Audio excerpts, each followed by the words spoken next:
And I'm very pleased to reintroduce Dr. Gail Lebovic. Thank you, Catherine.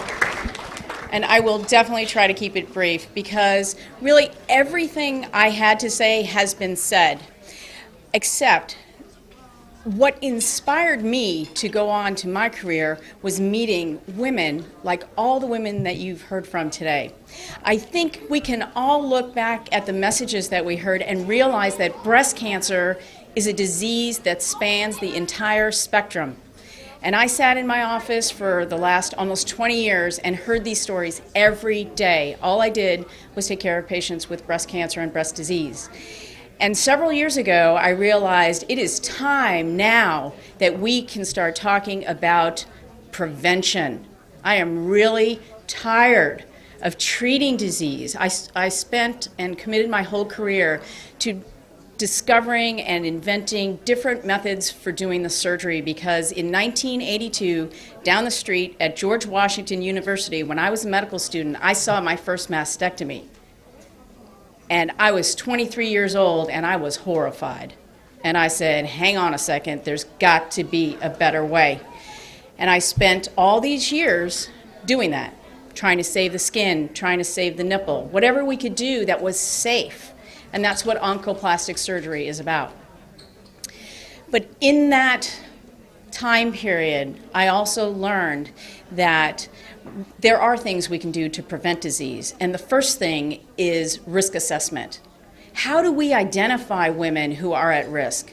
How do we stratify them according to no risk, low risk, moderate risk? Because it became apparent to me in talking to women that they were stratified according to risk. Halo is just one of the things that we can use now in very young women before mammography that may help us identify those women and educate them. So, you know, it's interesting. I started my career at Berkeley, and I am probably the least political person I know. And to find myself here today on Capitol Hill on a historic day like today in regards to healthcare reform and the EARLY Act, I'm sitting there going, this is wild. But I know why I'm here. I'm here because we need the EARLY Act, and we need the EARLY Act now. Not later, we need it now. I cannot understand anyone who can oppose a bill dealing with educating young women, because those young women will educate everyone around them. If you were going to spend money somewhere, let's spend it there, because it's not a lot of money and it's well worth it, and it will bring the message home. So that's what I'd like to leave you with in going through this process with really thousands of women over the last 17 years. I can tell you there's a process, and it can be summed up in 3 words: pain, passion, and power. And every single woman dealing with breast cancer goes through the painful stage of the diagnosis and the treatment.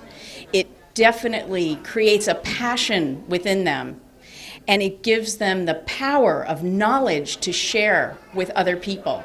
And that's what I hope all of us here in this room will take home with us. And let's get the message out and get that EARLY Act passed. Thank you so much for having me.